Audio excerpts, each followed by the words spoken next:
Good day, welcome to this solutions-based security analysis presentation, mandatory, worldwide, planetary service. Good day. This is a solutions-based security analysis presentation of mandatory, worldwide, planetary service. Now, a worldwide problem deserves and needs a worldwide solution. So this is one of our solutions for the upcoming, ongoing and present climate crisis. Now, the climate crisis isn't just a thing about weather and climate.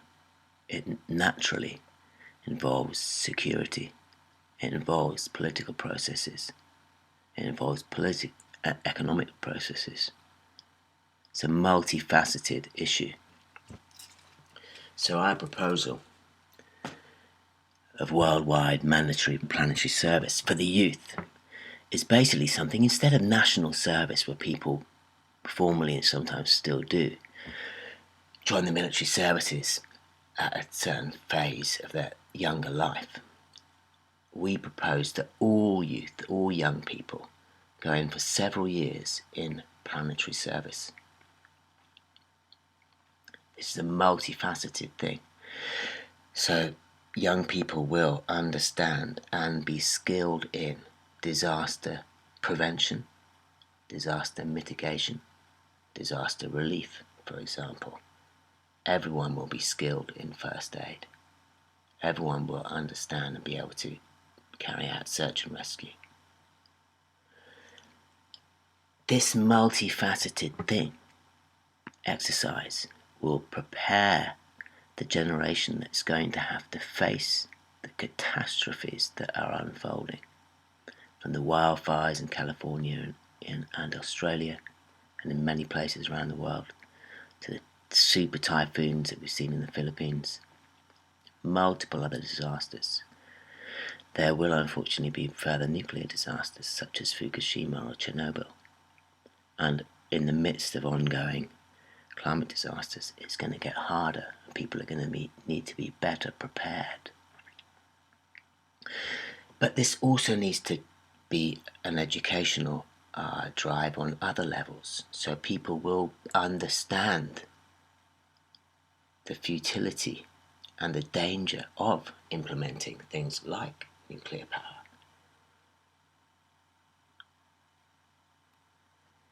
Fundamentally, alongside this disaster relief, mitigation, prevention, and education, making it crystal clear, a multifaceted, deep, all-round, interpenetrating understanding that all young people need to have, that we are intricately and completely parts of the ecosystem, the natural ecosystem of our home planet Earth, so that all young people have a tremendous respect and understanding of the beauty and the life-giving nature of our home planet, and the need for us and the duty of us human beings, not just to be mindless consumers, but to be considerate, aware, thoughtful, and careful guardians of our home planet Earth. So there'll be many facets, as I said, from disaster relief, from first aid, from physical training, so people are fit and strong and we don't have terrible obesity epidemics. So people have the zest for life itself, not just for mindless, heedless consumption of material things. Creativity will be fostered. But whereas national service in the military fosters an aggressive, warmongering state of mind, this will foster the attitude and the feeling of interdependence and humanity.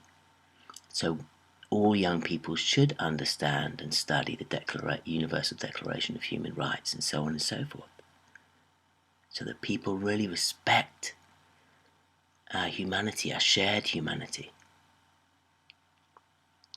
So fundamentally, along with preparing children, young people, for this unfolding drama and catastrophe that is occurring, giving them proper tools, they'll have proper understanding as well.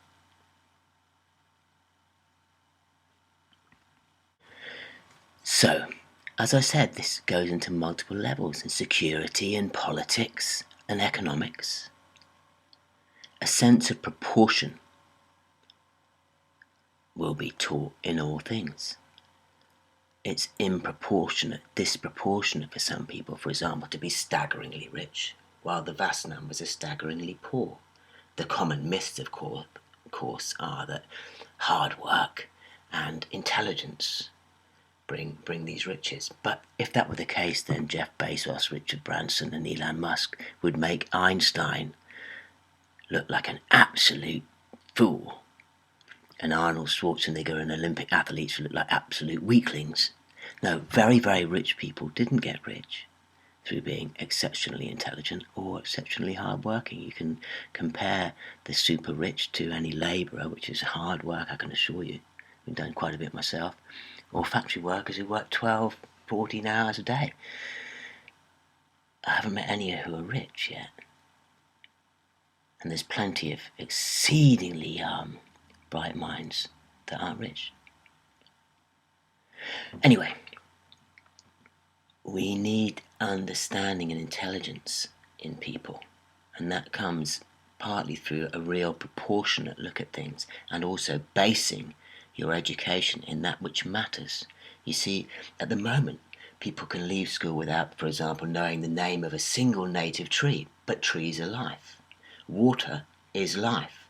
Now, children are so uneducated now that they think it's a good idea, many of them, due to brainwashing, that we should spend billions on going to see if there's any water on Mars.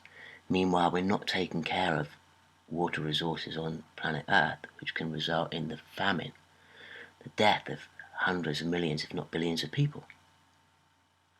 That seems a little bit disproportionate, a little bit wrong, and children should understand that.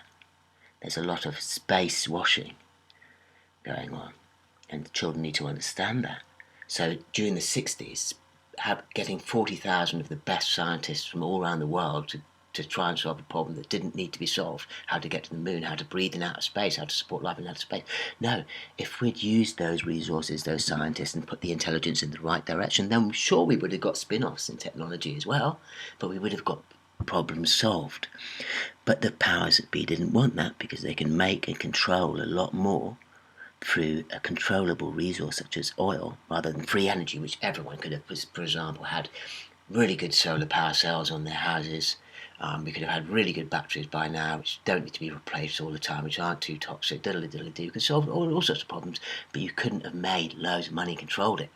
If you've got a resource, say Saudi Arabia, for example, you've got a massive resource that all the world needs, they can control it, and then they can become one of the biggest military people in the world, and that feeds into the military expenditure. So children have to understand the military establishment, the military, space, technological, energy, finance, media, digital, technological complex, because that's what it is. But what we're talking about is giving children and the planet a chance. And only a mature and real understanding will do that, but they're going to need the physical and emotional and mental skills to survive this time too, and to mitigate it, but they can. If we had all the young people, I'm not sure which age exactly it should start from, could be 10, 12, 14, probably more like 12, 14. They're out there planting trees, making tree nurseries, rebuilding mangrove swamps, rebuilding the coral reefs, understanding about food and doing. Not like there was a recent thing in schools, trying to get schools in the UK to help the British astronaut Tim Peake, the eco-terrorist. It's how to grow lettuce in outer space. That doesn't matter. Grow lettuce on planet Earth. Grow food on planet Earth for the starving people of planet Earth. That matters. How to breathe in outer space does not matter. We haven't even explored the depths of our own oceans, where we have recently found incredible creatures that baffle science. How an eel can survive at depths that would crush most submarines is astonishing and worth studying, but we've hardly plumbed the depths down there. Meanwhile, we're going to outer space, every flight of which is terribly damaging to our ecosystem and completely unnecessary. Of course there are spin-offs, of course we can learn things. We can learn far more here and protect the Earth at the same time. Last little thought. If we got the technology to fly to other planets through some Hadron Collider breakthrough or something, we would categorically rape and destroy those planets, because that's what we're doing now to our own. It's only safe for humans to go anywhere else when we've proven that we can take care of our own planet and each other. The moment the powers that be are warmongering planet rapers, that is a fact. So we mustn't be allowed into outer space. Nuclear powers and energy generation is wrong. It's not just the fact that you can have a Fukushima or a Chernobyl. It's the fact that it's mined, usually in native lands, to devastating result to the environment. It's the fact that they can be targets in military exercises. It's the fact that natural disasters can hit them. It's the fact that they're constantly leaking out. It's the fact that we don't know how to decommission them or what to do with the waste. And when there's free energy all day, every single day, if we just get out in the sun a bit more. So solutions-based security analysis is about worldwide solutions to the issues and an honest appraisal of what's going on. But it combines with Indigenous education, which is something else that I founded, based on a study of Indigenous cultures worldwide in every major natural and geographic region of the planet, drawing on the deep knowledge of living with our home planet and applying it to modern life, so we can re-indigenize, that's the verb I coined to describe this kind of work, make indigenous again, basically to make us understand that we grow naturally out of this place. You don't destroy that which gives you life. It doesn't make sense. But that is the way of most of these business people, like Elon Musk. Some people say, oh, it's really environmental, he does electric cars. He didn't do electric cars because he cares about the environment, but because he sees it as another opportunity, the emerging opportunity, the mining for the batteries, and the fact that he's willing to have a very ancient, beautiful forest cut down for a factory in Germany shows that it's the opposite.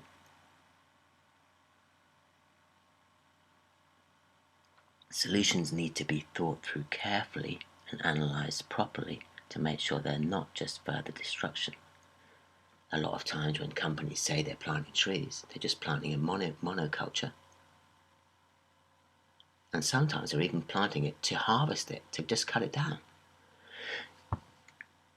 So these recycling in the UK, an example, it turns out that a lot of this recycling, plastic recycling, say we go through a lot of an effort. I go through quite a lot of effort to try and separate the plastic, clean it, put it away. You do it because you think you're doing good, and then you find out that we've allowed it to go over to Turkey and just be burnt or chucked, rubbishing someone else's yard. That's disheartening. We can't allow that sort of thing to happen. The people need to be aware. The people need to understand that it's important. If you take the BBC, the British Broadcasting Corporation, there is no programme, there's no regular series, Planet SOS, Earthrise, Down to Earth, like France 24 and Al Jazeera have. They have Hot Rod Your Parents' Car for children, Grace's Marvellous Machines, Top Gear. It's outrageous. When COP21 happened, one of the most important, if not the most important meeting that ever happened on planet Earth, there was almost zero coverage, literally zero. That's a conspiracy to keep people ignorant and to inculcate children and adults in mindless consumerism and petrol hedonism. And really it's criminal at this day and age. We are facing an emergency, and we humans do have a capacity to adapt. But unlike those cynics and fools or just liars who say, don't worry about it, the technology will come. Well, the technology isn't here. There isn't any foreseeable technology that can stop processes that took decades, if not hundreds of years, a couple of 100 years to evolve, to be created, to be generated. You can't just turn that back. There's nothing that can do it. It isn't there. And it's too late already for the millions of people who've already suffered and in many cases died due to man-made climate change. It's amongst us, and it's beginning to rage more and more violently, and it will be catastrophic runaway as the permafrost melt, as the security situation deteriorates rapidly, as disaster heaps upon disaster. As I said, Fukushima happened at a time when there weren't other major things going on to prevent some kind of response to it, but it can happen. So we really need to get preparing now. This needs to be a multifaceted event. Of course, this whole thing should go back to even preschool, but these children, of course, are just brought up more gently. They should still start to learn first aid as soon as possible. They should still start to learn about climate and weather. They should absolutely start with a reverence for life. Put the earth first, because everything else comes after. If you can believe in God, fine. People should understand that freedom of religion is only for live and let live religions. A religion that claims to say, well, God told us to kill some people, God told us to take this land. That shouldn't really be allowed. It's only a belief. On the other hand, you can not believe in God and live a whole lifetime. Plenty of people do. Try not believing in water. Well, you say you don't believe it, okay, well, don't drink. You won't last more than a few days. It's very, very real. So children need to learn to reverence and take care of that which gives them life. And it starts with an understanding of the importance of it, a reverence for it, a respect, at least profound respect. Water is the water of life. We are very much water. We're also made up of various other sort of chemicals and constituents. We are a fabric. We're part of the fabric of the earth. We belong, as Native Americans want to say, to the earth. The earth does not belong to us just to destroy. We're a part of it. And we can be a really beneficial part. We can make the planet flourish. That's what we need to teach young people. We can actually make it flourish more if we aren't earth-raping capitalists. Sorry to sound against capitalism. In the way it is at the moment, yes, I am. It blatantly favours the very greedy rich, and that those who rape the earth for its resources, principally I don't really see it as resources, I see it as living parts of the planetary ecosystem, or just parts of our home planet, not necessarily just to be exploited just because they're there. We need an intact planet. We need health. We need humanity. We need justice. We need fairness. People need to understand legislation and not implement legislation which protects the greedy and the brutalizers, and which hurts the poor and the weak. So, this worldwide looming and ongoing and unfolding catastrophe, actually multi-level, because it's right into the political and the economic. As I said, you'll see that the warmongering, nationalistic type of attitude of your Jair Bolsonaros, your Donald Trumps, your Benjamin Netanyahu and Benny Gantz's, your Boris Johnsons, your Narendra Modi's, and the like. These you and us type, aggressive, nationalistic, right-wing attitudes aren't fear-mongering attitudes, fear-generating, are not going to solve our problems. They're not going to make a better world. And they almost always go along with a very grave, almost anti-nature stance. Jair Bolsonaro wanted to cut down more of the Amazon, wanted to take away the indigenous rights. Donald Trump going on about clean coal, protecting the oil industry, mocking wind and solar power and so on and so forth. Boris Johnson just coming out with loads and loads of lies. So getting political. People have got to understand the truth and then just see what is really happening. The children have a right to life, and it isn't going to happen through right-wing politicians or capitalism.